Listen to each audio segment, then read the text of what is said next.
گزارے کیسے زندگی، آؤ علماء سے پوچھ لیں، آئے جو مشکل پیش کوئی، آؤ علماء سے پوچھ لیں۔ الحمدللہ رب العالمین والصلاة والسلام علی سید المرسلین، اما بعد فاعوذ باللہ من الشیطان الرجیم، بسم اللہ الرحمن الرحیم۔ الصلاة والسلام علیک یا رسول اللہ، الصلاة والسلام علیک یا حبیب اللہ، الصلاة والسلام علیک یا نبی اللہ، وعلی آلک واصحابک یا نور اللہ۔ پیارے اور محترم اسلامی بھائیوں، دارالافتاء اہل سنت سلسلے میں مرحبا کہتے ہیں، درود پاک کی فضیلت سنتے ہیں۔ نبی کریم علیہ السلام نے ارشاد فرمایا، جس نے کتاب میں مجھ پر درود پاک لکھا تو جب تک میرا نام اس میں رہے گا فرشتے اس کے لیے استغفار یعنی بخشش کی دعا کرتے رہیں گے۔ صلو علی الحبیب صلی اللہ تعالی علی محمد صلی اللہ تعالی علیہ وآلہ وسلم۔ یہ ایک کال چلائے گا۔ ہمارا بھی کاروبار ہے، ہمارے میں جو پیمنٹ آتی ہے نا، کیش جو آتا ہے، اس کیش میں ہوتے ہیں 10-20 روپے والے نوٹ۔ اچھا، وہ 10-20 روپے والے نوٹ جو ہوتے ہیں وہ جیسے ہمارے پاس آتے ہیں ویسے ہی ہم جو ہے نا پارٹی جن سے مال خریدا ہوتا ہے ان کو واپسی دے دیتے ہیں۔ بعض ٹائم ایسا ہوتا ہے کہ اب میں لیبر کو یا کسی پرچون میں کھولنے پڑتے ہیں تو وہ کھولتے ہیں تو اس میں پھٹے ہوئے خراب نوٹ مل جاتے ہیں، وہ ہم اکٹھے کر لیتے ہیں، پھر جب نیکسٹ پیمنٹ آتی ہے تو اس میں شامل کر کے ہم پھر واپسی لوگوں کو دے دیتے ہیں۔ آیا کہ یہ کرنا کیسا؟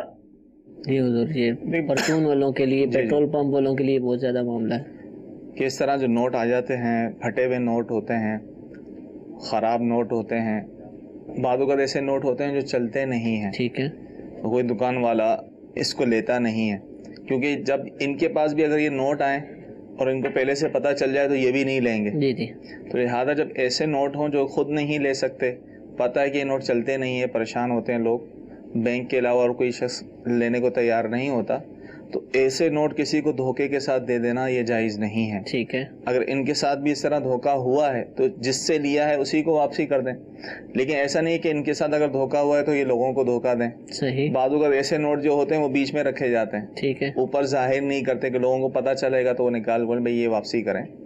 تو اگر دینے ہیں تو ان کو سامنے دیے جائیں، ٹھیک اور ہے، پھٹا ہوا نوٹ دیکھ کر بھی وہ وصول کر لیتا ہے تو ٹھیک ہے، لیکن اس طرح دھوکے میں رکھ کر دینا جو ہے وہ جائز نہیں ہے۔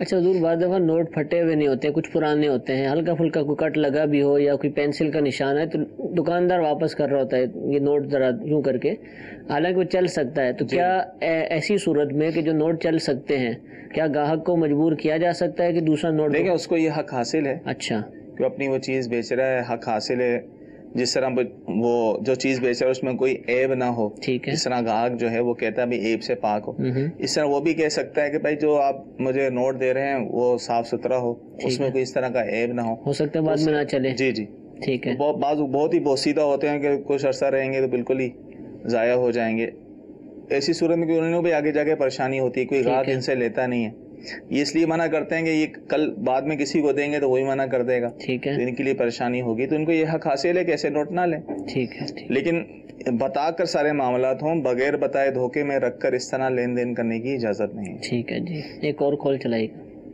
بیرسٹر سید عامر معین کاظمی بات کر رہا ہوں، مجھے معلومات حاصل کرنی تھی کہ اگر کسی کے پلاٹ پہ قبضہ کر کے مسجد بنائی جائے تو اس پہ نماز جائز ہے یا نہیں؟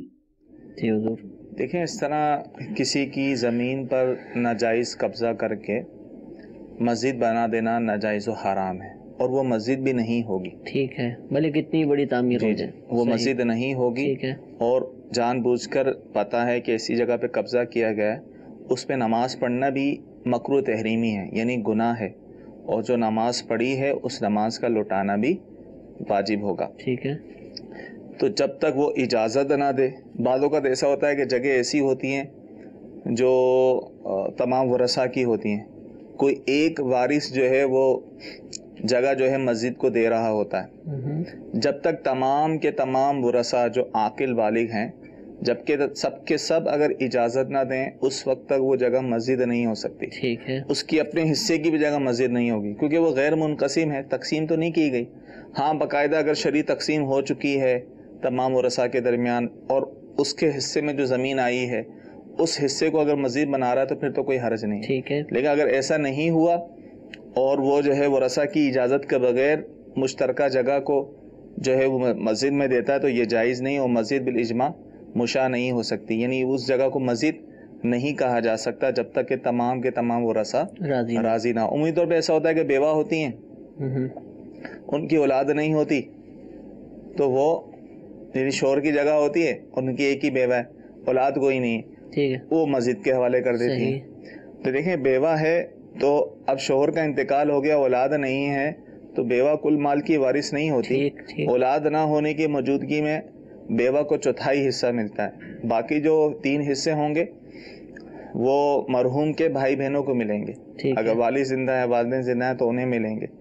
تو اس طرح اچھی طرح تحقیق کر لینی چاہیے مسجد بنانے سے پہلے. تو اس طرح کے جو ادارے ہیں جو مسجد تعمیر کرتے ہیں, اب دیکھیں جیسا کہ دعوت اسلامی میں یہ اس کا تو بہت لحاظ رکھا جاتا ہے اور شرعی باقاعدہ تفتیش کی جاتی ہے. اگر ورثہ کا مسئلہ ہوتا ہے, کوئی وارث کی اجازت نہیں ہوتی, وہ چاہے کتنی اچھی جگہ پر مسجد ہو, مہنگی, اور وہاں مسجد تعمیر کرنے میں زیادہ فوائد ہوتے ہیں بعض اوقات, لیکن جب تک شرعی طور پہ تمام ورثاء کی طرف سے اجازت نہیں ہوتی تو دعوت اسلامی ایسی جگہ پہ ہرگز مسجد نہیں بناتی, بلکہ یہی کہتی ہے کہ ورثاء کے حوالے کریں.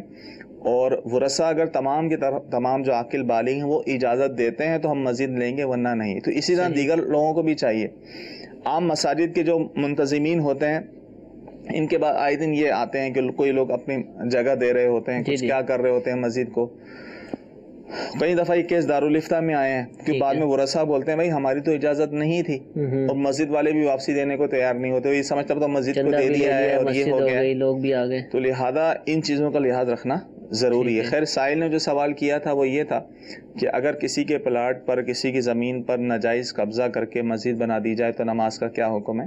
تو وہاں مسجد بنانا ہی حرام ہے اور اس جگہ پہ نماز پڑھنا مکروہ تحریمی گناہ اور اس نماز کا لوٹانا واجب ہوگا. اچھا حضور یہ بتائیے کہ یہ جو ورثاء والی آپ نے صورت بیان کی اور کسی وارث سے نہیں پوچھا اور راضی بھی نہیں رہا, تو اب ایک نے بنا دی تو یہ بھی قبضے والی الفاظ کہہ سکتے ہیں کہ اس نے قبضہ کر کے بنا دی اپنے حصے کے علاوہ؟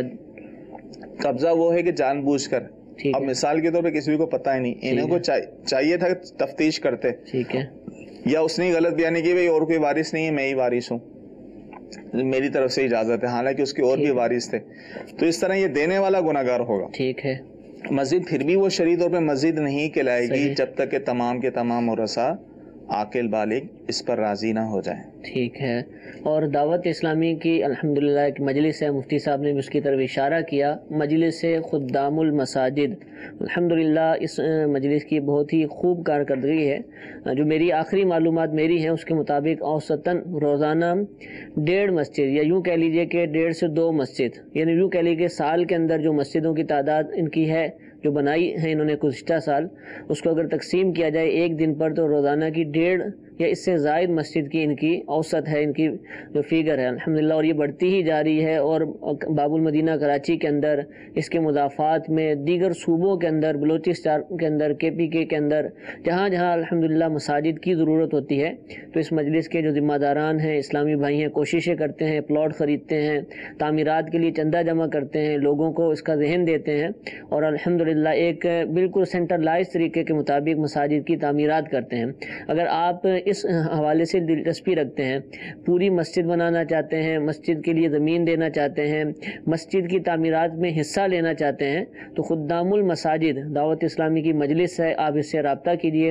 دعوت اسلامی کے جو ذمہ داران ہیں آپ ان سے ملیں گے انشاءاللہ, وہ آپ کو اس مجلس کے اسلامی بھائیوں سے پاکستان میں, بیرون ملک کہیں بھی ہیں انشاءاللہ آپ کا رابطہ کروا دیں گے. آپ ان سے ملیے, اور آپ کا مثال کے طور پر اگر آپ کسی مسجد میں پانی کا انتظام کرنا چاہتے ہیں, بورنگ کروانا چاہتے جاتے ہیں اصالِ ثواب کے لیے کہ میرے والد صاحب کا انتقال ہو گیا، ان کے اصالِ ثواب کے لیے بورنگ کروانا چاہتا ہوں، نل لگوانا چاہتا ہوں، دریاں دینا چاہتا ہوں، کچھ بھی آپ مسجد کے حوالے سے کرنا چاہیں تو انشاءاللہ اس مجلس کے اسلامی بھائی آپ کو فیسیلیٹیٹ کریں گے اور آپ کو انشاءاللہ مشورہ دیں گے کہ آپ کہاں پر اپنی رقم کو خرچ کر سکتے ہیں۔ خدام المساجد @dawat-islami.net یہ ان کا میل آئی ڈی بھی ہے، آپ اس کے اوپر بھی رابطہ کر کے اپنے حوالے سے معلومات فراہم کر کے آپ ان سے دیگر معلومات لے سکتے ہیں۔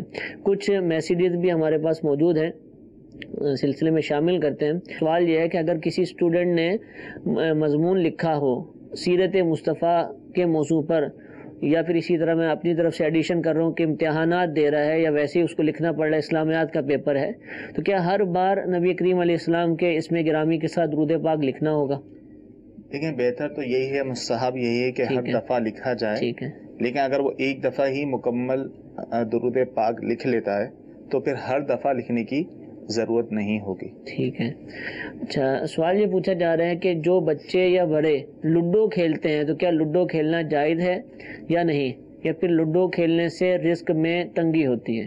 لوڈو ایک گیم ہے، معروف ہے، کھیلنا جائز نہیں ہے۔ اچھا، یہ گیم نہیں کھیل سکتے، ٹھیک ہے جی۔ کیا آنکھیں بند کر کے نماز پڑھ سکتے ہیں؟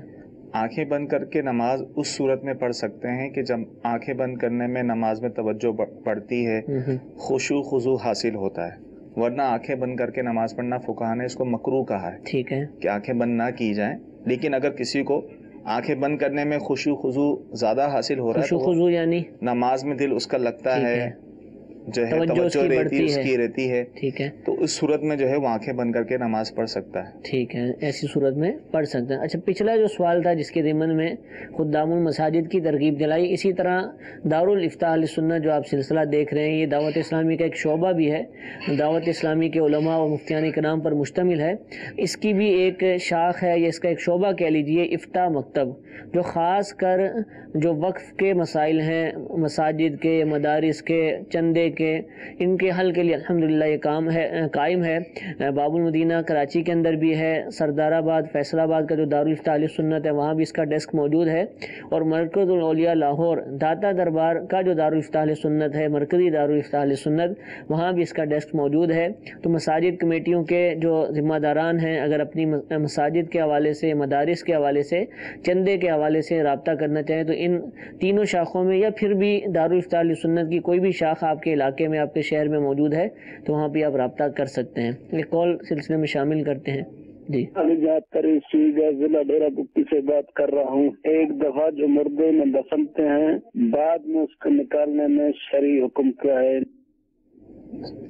دیکھیں، جس کو ایک دفعہ دفنا دیا گیا، اب بعد میں بلا اجازت شرعی جو ہے اس کو نکالنے کی اجازت نہیں، ٹھیک ہے۔ ہاں، اگر اللہ یہ ہے کہ کسی کی جگہ پر جو ہے اس کی اجازت کے بغیر جو ہے دفن کر دیا گیا تھا تو اس کو یہ اختیار ہوتا ہے کہ وہاں سے قبر کو نکلوا دے اور وہاں سے ہٹوا دے، ٹھیک ہے۔ اس کے علاوہ جو شریعت نے اجازت دی ہیں صورتوں کی، ان کے علاوہ بلا اجازت شرعی جیسے امانتاً دفنا دیتے ہیں کہ عارضی طور پہ یہاں دفنا رہے ہیں، بعد میں جو ہے ان کے شہر میں کہیں اور دفنائیں گے، تو یہ طریقہ کار جائز نہیں، ٹھیک ہے، اس کی اجازت نہیں ہے۔ وضو کے بعد اگر ناخن کاٹے، نیل کاٹے تو کیا وضو باقی رہے گا یا دوبارہ کرنا ہوگا؟ وضو باقی رہے گا، ناخن کاٹنے سے وضو نہیں ٹوٹتا۔ غسل کا بھی یہی معاملہ ہے؟ غسل کا بھی یہی معاملہ ہے، ٹھیک ہے جی۔ ایک مزید کال چلائیے۔ ان دو چیزوں میں فرق ہے، میں تمہیں طلاق دیتا ہوں اور میں تمہیں طلاق دے رہا ہوں۔ جی حضور۔ دیکھیں، دونوں صورتوں میں طلاق ہو جاتی ہے، ٹھیک ہے، کوئی فرق نہیں ہے۔ شوہر اگر اپنی بیوی سے یہ کہتا ہے کہ میں تجھے طلاق دے رہا ہوں تو اس سے بھی طلاق واقع ہو جائے گی، اور اگر یہ کہتا ہے کہ میں تجھے طلاق دیتا ہوں، اس سے بھی طلاق ہو جائے گی، اور یہ کہا کہ میں نے تجھے طلاق دی، اس سے بھی ہو جائے گی۔ ہاں، ایک صورت ہے، اگر یہ کہتا ہے کہ میں تجھے طلاق دے دوں گا، ٹھیک ہے، تو طلاق دے دوں گا یہ مستقبل میں، فیوچر میں طلاق دینے کا ارادہ ہے، تو اس سے طلاق نہیں ہوگی، ٹھیک ہے، لیکن پھر بھی فیصلہ خود نہیں کیا جائے گا۔ جی جی، طلاق دے دوں گا کا لفظ کلیئر ہے، ٹھیک ہے، کہ طلاق دے دوں گا کا لفظ کا ہے تو نہیں ہوگی، لیکن پھر بھی اس جملے سے بچنا چاہیے. دے دوں گا اور دی میں کتنا فرق ہے. ٹھیک ہے. اگر پھر وہ غصے میں آ کے دی یا دے رہا ہوں دیتا ہوں یہ نکل گیا تو پھر طلاق ہو جائے. یہ بھی اردو زبان کے حوالے سے آپ اگر کسی کی اور زبان ہے تو وہ مشورہ کر لے, مفتی صاحب کو بتا دے. اور طلاق کے مسائل اگر ہوں, یعنی اگر کسی نے کوئی لفظ کہہ دیا اور معلوم نہیں ہے تو فوراً ہی مفتی صاحب سے رابطہ کیا جائے, اس میں تاخیر نہ کی جائے. جی ایک کال چلائیے. بات کر رہا ہوں تلنگانہ سے. زکوٰۃ کے بارے میں سوال کرنا تھا کہ زکوٰۃ دینے والے کو بتا دینا چاہیے کہ یہ زکوٰۃ ہے. جی جس کو زکوٰۃ دے رہے ہیں اس کا مستحق ہونا ضروری ہے. ٹھیک ہے زکوٰۃ کا, لیکن اس کو بتانا ضروری نہیں. یعنی زکوٰۃ دینے والے کی نیت کافی ہے. ٹھیک ہے. وہ زکوٰۃ کی نیت سے اسے زکوٰۃ دے رہا ہے. اگرچہ اسے کوئی اور نام دے, تحفہ دے, عیدی یا کوئی اور نام دے کر اس کو دے رہا ہے تو شرعی طور پہ دینے والی کی زکوٰۃ ادا ہو جائے گی. اس کو بتانا ضروری نہیں. ٹھیک ہے حضور. اگر ٹی وی پر بھی اذان ہو رہی ہو اور مسجد میں بھی اذان ہو رہی ہو تو کون سی اذان سننی چاہیے؟ جو مسجد کی اذان ہو رہی ہو اس کی اذان کا ہی جواب دینا. ٹھیک ہے. ٹھیک ہے جی ایک کال چلائیے گا. میری والدہ جو ہے عمرے پہ جانا چاہ رہی ہیں, میری دوسری والدہ, کیا میں ان کے ساتھ جا سکتا ہوں؟ محرم جی دوسری والدہ اسٹیپ مدر. دیکھیں ان کے ساتھ اور بھی لیڈیز جا رہی ہیں جیسے ان کی بہن وغیرہ. تو ان کی جو ستیلی والدہ ہیں, لیکن ستیلی والدہ سے پردہ نہیں ہوتا. ٹھیک ہے. اگر تو بہت ضعیف ہیں تو ایسی صورت میں جانے میں کوئی حرج نہیں. اگر جوان ہیں اور فتنے کا اندیشہ ہے تو پھر اجازت نہیں ہوگی. ٹھیک ہے. حضور میسج میں سوال یہ پوچھا جا رہا ہے کہ کیا سورہ ملک نماز عشاء کے بعد پڑھنا ہی لازمی ہے یا اس سے پہلے کسی بھی ٹائم نہیں پڑھی جا سکتی ہے؟ مطلب کہ عشاء کے بعد پڑھیں گے یا مغرب کے بعد بھی پڑھ سکتے ہیں؟ کیا مغرب کے بعد بھی پڑھ سکتے ہیں. اصل میں رات میں پڑھنے کی فضیلت ہے. مغرب کے بعد رات شروع ہو جاتی ہے تو مغرب کی بعد بھی پڑھ سکتے ہیں. ٹھیک ہے جی ایک کال چلائیے گا. بھائی سے میں نے ان سے پیمنٹ لیتا ہوں 50,000 روپے فرق لے لے بندہ, تو اس پہ سامان وغیرہ کی قیمت ٹوٹل 50,000 بنتی ہے, لیکن وہ کہتے ہیں 2 مہینے بعد مجھے جو ہے نا 55 دے دینا. تو اس طرح کرنا کیا جائز ہے؟ یہ تو سیدھی سود والی صورت ہے جو بتا رہے ہیں کہ بھائی سے 50,000 روپے لیتے ہیں, کوئی سامان خریدتے ہیں اور بھائی کہتا ہے کہ 2 مہینے بعد مجھے 55,000 دے دینا. ٹھیک ہے. تو یہ تو سود ہے, شرعی طور پہ جائز نہیں, اس کی اجازت نہیں ہے. جی ایک کال چلا دیجیے گا. میں لاہور سے اسد خان بات کر رہا ہوں. میرا سوال یہ ہے کہ جو ہم ٹیلرنگ کا کام کرتے ہیں تو ہمارے جو پیسز وغیرہ بچتے ہیں وہ ہم استعمال میں لے لیتے ہیں, تو آیا وہ جائز ہے یا وہ غلط ہے؟ درزی کا کام کرتے ہیں ٹیلرنگ کا. دیکھیں جو درزی ہوتا ہے جو لوگوں کے کپڑے سیتا ہے وہ اجیر مشترک کہلاتا ہے, اور اس کے پاس جو چیز ہوتی ہے وہ امانت ہوتی ہے. یعنی جو کپڑے ہیں یہ امانت ہے. ٹھیک ہے. اب سلنے کے بعد کٹنگ وغیرہ ہوتی ہے کپڑوں کی, سلائی وغیرہ ہوتی ہے, اس کے بعد جو پیسز بچ جاتے ہیں وہ بھی اس کے پاس امانت ہی ہیں. ٹھیک ہے. لہذا ایسے پیس جو قابل انتفاع ہوتے ہیں جن سے فائدہ حاصل کیا جا سکتا ہو تو وہ واپسی ہی کرنے ہوں گے. ٹھیک. بغیر مالک کی اجازت سے یہ جو اپنے پاس رکھ لیتے ہیں یہ ناجائز و حرام ہے. ہاں اگر بہت ہی معمولی جیسے قطرن وغیرہ ہوتے ہیں باریک باریک جن کا ایسا استعمال نہیں ہوتا تو اس میں تو حرج نہیں. ٹھیک ہے. لیکن قطرن سے یہ مراد نہیں ہے کہ آدھا گز کپڑا کو بھی وہ قطرن شمار کر رہے ہیں. قطرن معمولی سے ہر کوئی جانتا ہے, لیکن اگر اس طرح کپڑے بچ جاتے ہیں, بعض اوقات اتنے کپڑے بچ جاتے ہیں کہ اس کے بچے کا سوٹ بھی بن جائے پیسوں سے, تو لہذا یہ کپڑے جو قابل انتفاع ہیں یہ واپسی ہی کرنے ہوں گے. ان کی اجازت کے بغیر اس کا استعمال کرنا حرام ہے. یعنی اس کا فیصلہ اب کیسے کریں؟ اس کا بہتر طریقہ اگر یوں کہا جائے کہ جو بھی بچے دکھا دو, یہ بچہ ہے آپ کو لینے تو لے لیں, دے دیں اس کو. اگر وہ لے جاتا تو ٹھیک ہے, ویسے ہی چھوڑ دیتا ہے. ٹھیک ہے, سوال بھی نہیں کرے گا اس سے. سوال نہیں. ٹھیک ہے. لیکن عموماً دیتے نہیں ہے, تو کیا اس کو دیکھا جائے گا چونکہ عرف ہے کہ دیتا ہی کوئی نہیں ہے تو اس وجہ سے ہم بھی نہیں دیتے؟ نہیں ایسا نہیں, اس کو بالکل, کیونکہ یہ امین ہے. ٹھیک ہے. اس کے پاس یہ چیز امانت ہے. ٹھیک ہے. امانت ہے تو اس کو لوٹانا ہی پڑے گا. ہاں اگر بہت معمولی قطرہ ہے جیسے قابل استعمال جس کو ویسے ہی پھینک دیتے ہیں وہ چیز الگ ہے, وہ واپسی کرنے کی حاجت نہیں ہوتی. بہرحال بچتا تو ہے کپڑا, کچھ نہ کچھ تو ٹکڑے بچتے ہیں, تو جو ہمارے ٹیلر حضرات اصل میں اپنی آسانی کے لیے دیکھتے ہیں کہ وہ کیونکہ رش ہوتی ہے نا, تو ہر ایک کا کپڑا بچا کہاں رکھا ہوا ہے کہاں نہیں رکھا ہوا, تو اپنی آسانی کے لیے پھر وہ کرتے ہیں, لیکن انہیں یہ اہتمام کرنا پڑے گا ورنہ ان کے لیے شرعی طور پہ جائز نہیں. ٹھیک ہے جی ایک کال چلائے گا. حضور میرا مفتی صاحب کی بارگاہ میں یہ سوال عرض ہے کہ کیا بہو اپنے سسر کے ساتھ حج یا عمرہ کرنے کے لیے جا سکتی ہے یا نہیں جا سکتی؟ جی دیکھیں بہو اور سسر کا پردہ نہیں ہے تو لہذا محرم ہیں یہ ان کے، تو لہذا یہ عمرے یا حج پر جا سکتی ہیں. یہ بہو اپنے شوہر کے ساتھ یا بہو کے ساتھ جو ہے وہ ساس بھی جا رہی ہے تو ٹھیک ہے، سسر محرم ان دونوں کے بن سکتے ہیں. لیکن اگر ایسا معاملہ ہو کہ فتنے کا اندیشہ ہو، جوان ہو، فتنے کا اندیشہ ہو، تو ایسی صورت میں جانے کی اجازت نہیں ہوگی. ٹھیک ہے جی. اچھا یہ سوال یہ پوچھ رہے ہیں کہ سنت کے مطابق کون سی مسواک ہے، کون سے درخت کی مسواک کریں گے تو ہم کہیں گے کہ سنت مسواک ہے یہ؟ دیکھیں آپ علیہ الصلوۃ والسلام سے جو ہے کئی درختوں کی مسواک کرنا ثابت ہے.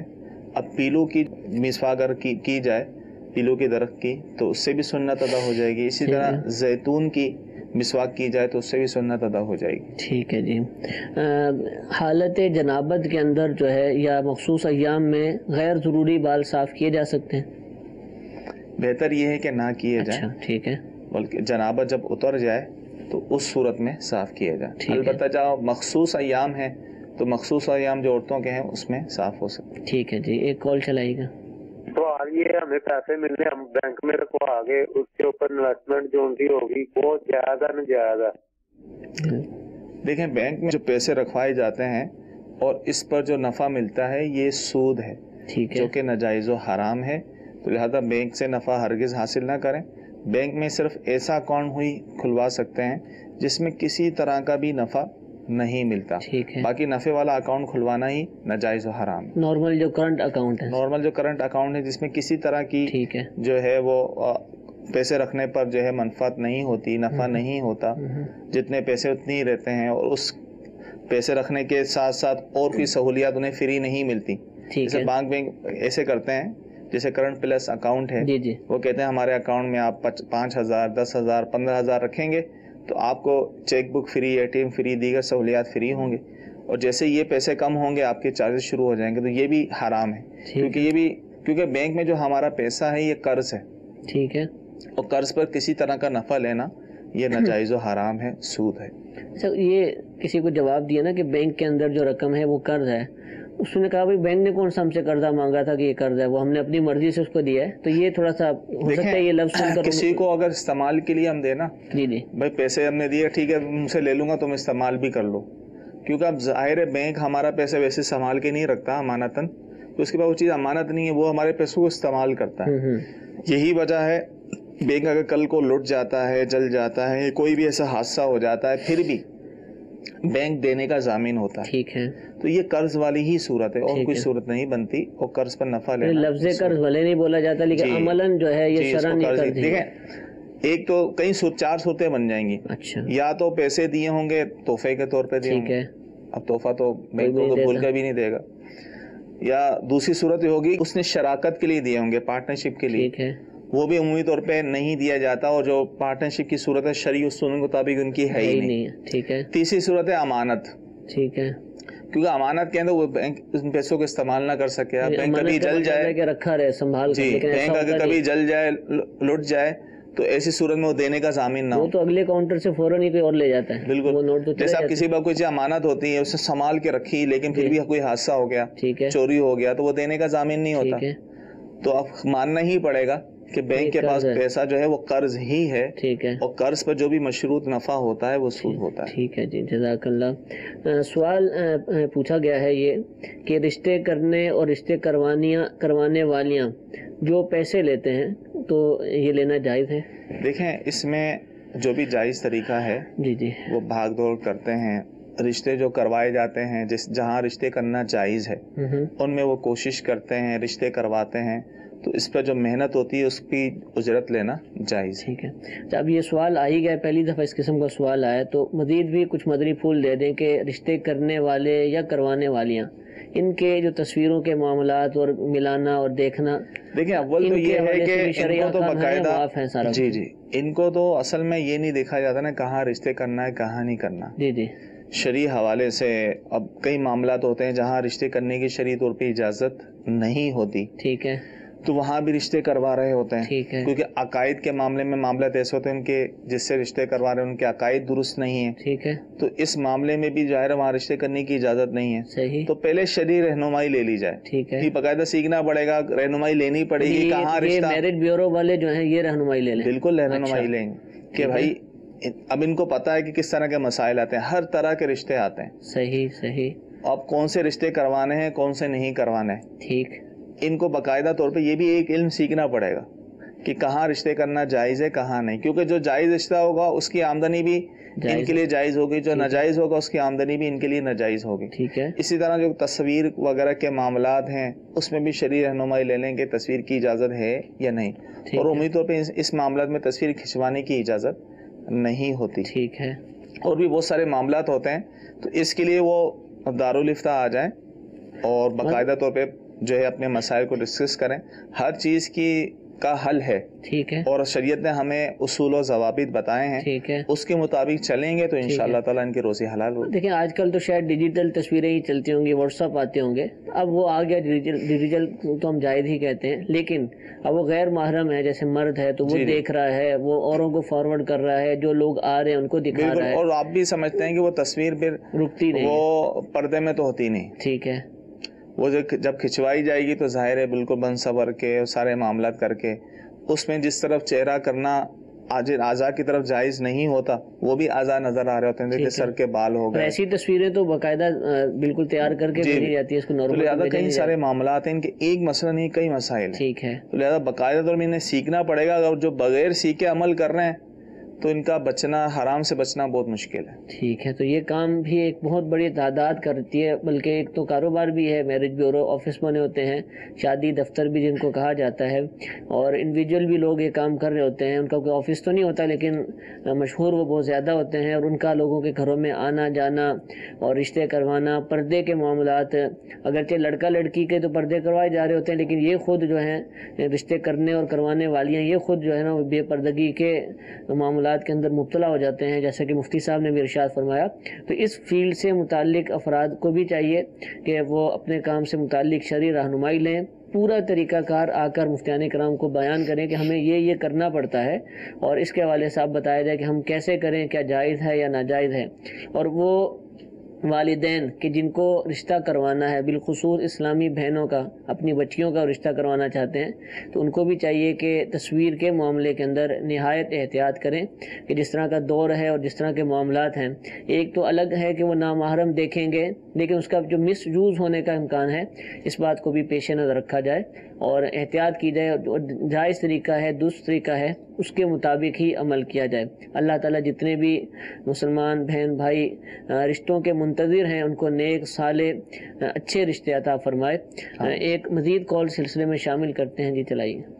کاروبار کے لیے کسی سے پیسے ادھار لیے جائیں اس شرط پر کہ جب تک میں پیسے واپس نہیں کروں گا میں آپ کو جتنے % شیئر بنے گا اتنے % میں آپ کو پروفٹ دیتا رہوں گا. تو کیا اس طرح پیسے ادھار لینا جائز ہے یا نہیں؟ جی سر، جن کو پیسے نہیں ہوتے اور کاروبار کرنا تو یہی جملے بول رہے ہوتے ہیں، بس دے دو اور مجھ سے لے لینا بس. جی اور لوگ دے دیتے ہیں. دیکھیں یہ انہوں نے بھی لفظ استعمال کیا ادھار یعنی قرض، اور کیونکہ یہ پیسے واپسی تو دینے ہی ہوتے ہیں. اب وہ جو کاروبار کر رہا ہے چاہے اس کو نقصان ہو جائے کچھ بھی ہو جائے، جس نے پیسے دیے تو بولے گا مجھے پیسے واپسی چاہیے، تو یہ قرض والی ہی صورت ہوتی ہے. اور ان کے سوال کی بھی قرض والی صورت ہے. کہتے رہے شراکت کے لیے قرض، لیکن ہوتا اب وہی کہہ رہے جب تک میں آپ کے پیسے واپسی نہ کروں جب تک میں آپ کو نفع دیتا رہوں گا، تو یہ سیدھی سیدھی سود ہے، حرام ہے یہ. تو لہذا دیکھیں شریعت نے شراکت کے بھی اصول و ضوابط بیان کیے ہیں، بہت آسان طریقے ہیں. اگر یہ رہنمائی لے لیں، جو کاروبار کرنے والے ہیں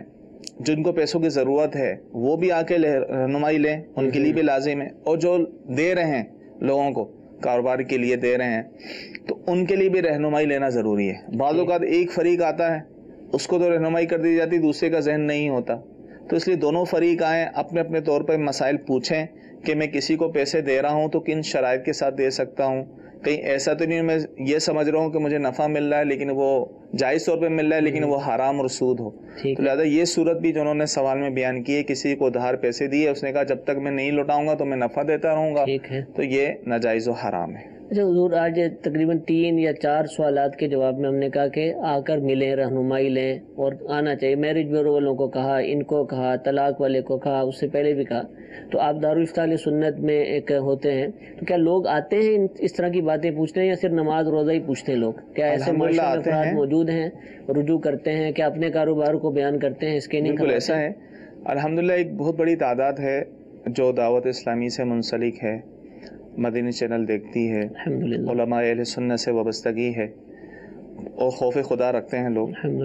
آتے ہیں لوگ، آئے دن کاروبار کے مسائل کے لیے بھی روزانہ لوگ آ رہے ہوتے ہیں. اگرچہ ریشو یہاں دارالفتاء میں طلاق اور وراثت کا زیادہ ہوتا ہے، لیکن عمومی طور پہ اب دیکھا یہ گیا جب سے یہ الحمدللہ دعوت اسلامی کی طرف سے تجارت کورس کروایا گیا تھا اور بھی فرض علوم کورس کروایا گیا جس میں بنیادی چیزیں بتائیں گے، تو اتنی سمجھ بوجھ ہو جاتی ہے اسلامی بھائیوں کو، یار یہ کہیں گڑبڑ نظر آ رہی ہے، ٹھیک ہے، یہ کہیں ایسا نہ ہو جائے وہ ہو جائے. خوف ہوتا تو آ کے پوچھ لیتے ہیں. بار بار ترغیب دلا رہے تو اس سے بھی ایک ذہن تو بنتا ہے. الحمدللہ یہ ہے کہ آتے ہیں، جو ماحول سے وابستگی ہے، علماء سے وابستگی ہے، وہ تو آ کے پوچھتے ہیں، رہنمائی لیتے ہیں. لیکن جو بالکل نیوٹرل ہوتے ہیں، عام لوگ ہوتے ہیں، وہ جو ہے وہ مارکیٹ کے حساب سے چل رہے ہوتے ہیں، وہ دیکھا دیکھی چل رہے ہوتے ہیں. یار یہ تو عام اصول ہے، صحیح ہے، یہ تو وہ بھی کر رہا ہے، فلاں بھی کر رہا ہے، تو جائز ہی ہوگا، ٹھیک ہے، اس میں کون سا مسئلہ ہے. کسی داڑھی والے کو کرتے دیکھ لیا تو اور پکا دین بن جاتا ہے. بالکل ایسا ہی ہوتا ہے. اگرچہ بظاہر کوئی امامے والا بھی کر رہا ہو، ٹھیک ہے،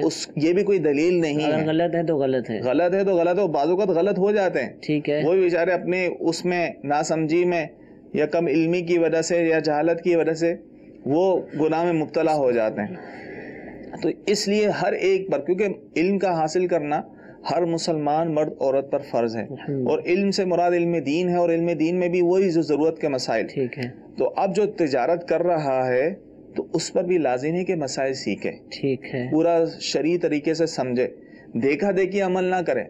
مارکیٹ میں بہت سارے مسائل ایسے ہوتے ہیں جو شرعی طور پہ درست نہیں ہوتے. میرا جو تجزیہ ہے تو میں یہ سمجھتا ہوں تقریباً اگر کوئی شراکت کرتے بھی ہیں نا تو 90% لوگ ناجائز کر رہے ہیں. استغفر اللہ. اتنا مطلب معلومات نہ ہونے کی وجہ سے کاروبار چل رہا ہے. دیکھیں چلتے ہوئے کام میں جیسے انہوں نے سوال پوچھا تھا نا کہ ان کو پیسوں کی ضرورت ہے، پیسے لے لیے اور نفع دیتے رہے اور کل کو پیسے واپسی کر دیے.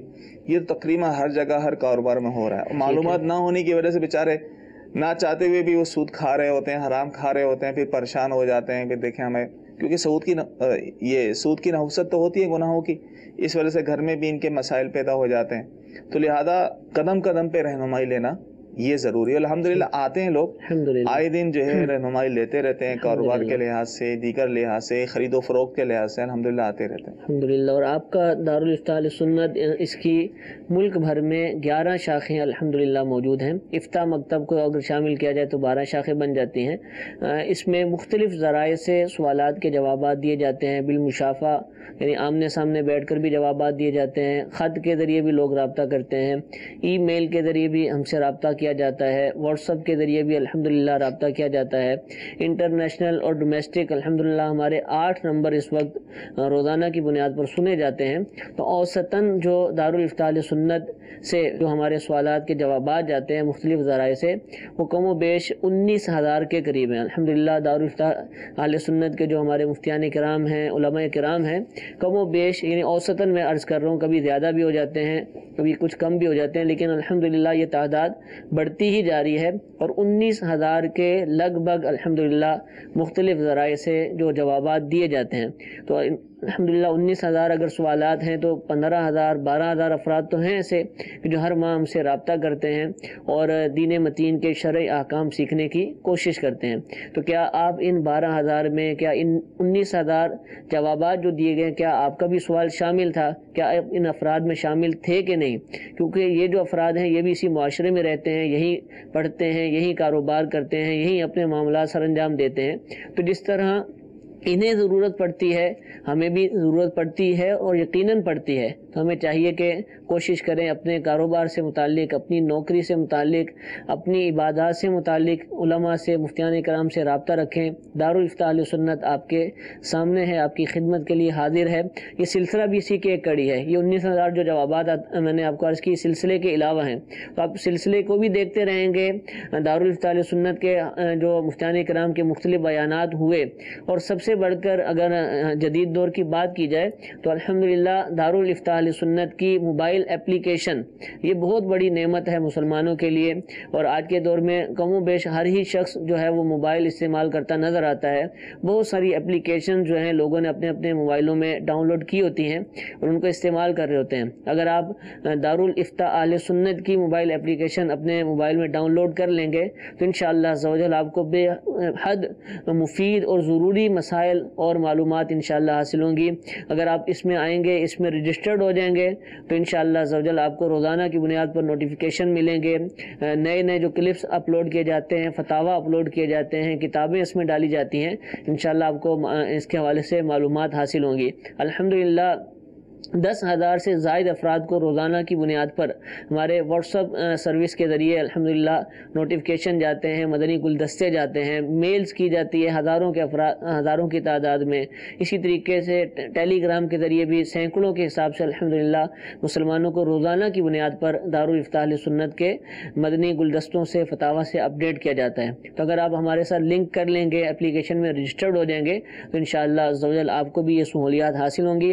موبائل اپلیکیشن کی پکچر آپ کو دکھائی جا رہی ہے۔ آپ پلے سٹور پر یا ایپل سٹور پر دعوت اسلامی ایپس لکھیے یا پھر صرف دارالافتاء اہل سنت لکھیے۔ دعوت اسلامی ایپس لکھنے کی صورت میں جتنی بھی اپلیکیشن جو ہیں دعوت اسلامی کی مجلس IT نے بنائی ہیں انشاءاللہ وہ شو ہو جائیں گی، اور وہاں سے آپ دارالافتاء اہل سنت کی اپلیکیشن، اوقات الصلاۃ کی اپلیکیشن اور دیگر اپلیکیشن ڈاؤن لوڈ کر سکتے ہیں اور اس سے فائدہ بھی حاصل کر سکتے ہیں۔ اس کی ترغیب دلائیے، اس کا لنک جو ہے زیادہ سے زیادہ لوگوں کو واٹس ایپ کیجیے، انشاءاللہ اس کے بھی بے حد فوائد حاصل ہوں گے۔ آخری سوال سلسلے میں شامل کرتے ہیں، انجیکشن لگوانے سے وضو ٹوٹ جائے گا یا نہیں؟ اسی طرح روزے کا بھی ارشاد فرما دیں کہ روزہ ٹوٹے گا یا نہیں؟ انجیکشن لگانے سے وضو اس صورت میں ٹوٹے گا کہ خون جو ہے وہ بہنے کی مقدار اگر نکلے، ٹھیک ہے، جیسے ہاتھ پہ انجیکشن لگایا ہے، انجیکشن لگانے کے بعد خون تو نکلتا ہی ہے، تو اگر وہ بہنے کی مقدار نکلا یا تھوڑا بہت نکلتا رہا، وہ صاف کرتا رہا لیکن اتنی مقدار نکلا کہ وہ بہنے کے قابل تھا، ٹھیک ہے، تو پھر جو ہے وضو ٹوٹے گا، ورنہ نہیں ٹوٹے گا۔ اور انجیکشن لگانے سے روزہ بھی نہیں ٹوٹتا۔ اچھا، یہ تو آپ نے فرمایا نا کہ انجیکشن لگانے کے بعد خون نکلے، بعض انجیکشنوں میں ایسا ہوتا ہے کہ وہ رگ میں چونکہ لگانا ہوتا ہے نا، تو وہ لگا کر پہلے اس کو خون نکال کر چیک کرتے ہیں کہ رگ میں سوئی گئی ہے یا گوشت میں گئی ہے، اس صورت میں تو ٹوٹ جائے گا۔ وہ جو اتنا خون وہ نکال دیتے ہیں کہ بہنے کی مقدار ہوتا ہے، اس صورت میں ٹوٹ جائے گا۔ ٹھیک ہے، وضو ٹوٹ جائے گا اور کر لیا جائے تو اچھی بات ہے، اور روزہ نہیں ٹوٹے گا، روزہ نہیں ٹوٹے گا۔ ٹھیک ہے، جزاک اللہ۔ میٹھے میٹھے اسلام بھائیو، آپ نے دارالافتاء اہل سنت کا سلسلہ ملاحظہ کیا، مختلف امور پر الحمدللہ شرعی رہنمائی ہمیں ملی۔ اللہ تعالیٰ سے دعا ہے کہ ہمیں ان باتوں کو یاد رکھنے، ان کو سمجھنے، ان پر عمل کرنے کی توفیق عطا فرمائے۔ گزارے کیسے زندگی، آؤ علماء سے پوچھ لیں، آئے جو مشکل پیش کوئی، آؤ علماء سے پوچھ لیں۔